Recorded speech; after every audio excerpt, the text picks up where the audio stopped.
భూముల కోసం మధ్యప్రదేశ్ నిరుపేదలు గిరిజనులు చేపట్టిన జన సత్యాగ్రహ దీక్ష ఢిల్లీకి చేరనున్న తరుణంలో కేంద్రం దిగివచ్చింది. నిరసనకారుల డిమాండ్లను పరిశీలించిన కేంద్రం ఇవాళ నూతన భూ సంస్కరణల విధానంపై కేంద్రం చేపట్టనున్న చర్యలపై ప్రకటన చేయనుంది. ఆగ్రాకు చేరిన సత్యాగ్రహ యాత్రలో స్వయంగా పాల్గొన్న మధ్యప్రదేశ్ ముఖ్యమంత్రి శివరాజ్ సింగ్ చౌహాన్ సంఘీభావం ప్రకటించారు.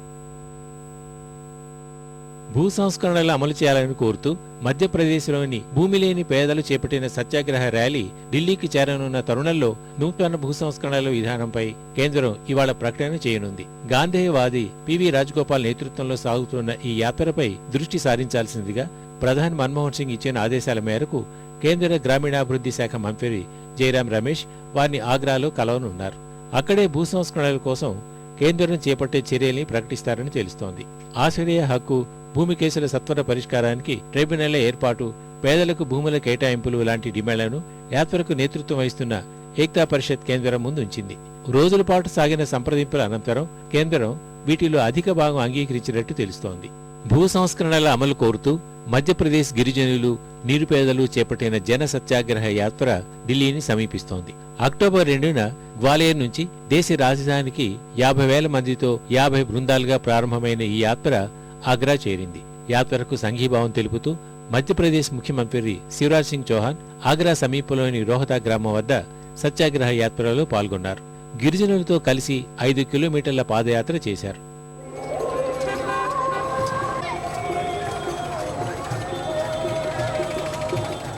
నిరుపేదలు, గిరిజనులను ఆదుకోవాలని శివరాజ్ సింగ్ చౌహాన్ కేంద్రాన్ని కోరారు. అందుకోసం చట్టం తీసుకువచ్చి భూ సంస్కరణలను అమలు చేయాలని డిమాండ్ చేశారు. భూ సంస్కరణలకు రాష్ట్ర ప్రభుత్వం మద్దతిస్తుందని, పూర్తి స్థాయిలో అమలు చేస్తామని హామీ ఇచ్చారు. అవసరమైతే పదవినైనా వదులుకుంటానని అన్నారు. గిరిజన ప్రాంతాల్లో పులుల సంరక్షణకు కట్టుబడి ఉన్నామని, అక్కడి స్థానికులను వేరే చోటుకు పంపేందుకు మాత్రం ఒప్పుకోనని స్పష్టం చేశారు.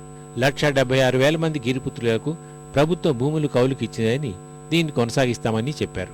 భూమి లేని ప్రజల కోసం అన్ని రాష్ట్రాల ముఖ్యమంత్రులు ఏకం కావాలని చౌహాన్ పిలుపునిచ్చారు. पूरी तरह से समर्थन कर रहे हैं। ये अहिंसक आंदोलन है, गांधी जी के अहिंसा और सत्याग्रह के सिद्धांत पर आधारित है। ये गरीबों की लड़ाई है। हम पूरी तरह इस लड़ाई के साथ हैं और इस प्रतिबद्धता के साथ कि मध्य प्रदेश में जो हो सकता है वो हमने किया है और भी आगे करेंगे। भूमि सुधार को व्यापक अर्थों में केंद्र सरकार को लागू करना है। मैं राज्य की तरफ से आश्वस्त करता हूँ कि हम केंद्र सरकार जो आपसे चर्चा करके ठोस प्रस्ताव लेके आएगी उसका हम समर्थन करेंगे. మధ్యప్రదేశ్లోనే మొదట భూ సంస్కరణలు అమలు చేయాలని కాంగ్రెస్ కోరింది. అందుకు పూర్తి సహకారం అందిస్తామని ఆ పార్టీ నేతలు హామీ ఇచ్చారు. 10 రోజులుగా నిరాటంకంగా సాగుతున్న జన సత్యాగ్రహ యాత్రకు మద్దతు పలికిన యోగా గురు బాబా రామ్దేవ్ ఆగ్రాలో జరిగిన సభలో పాల్గొన్నారు.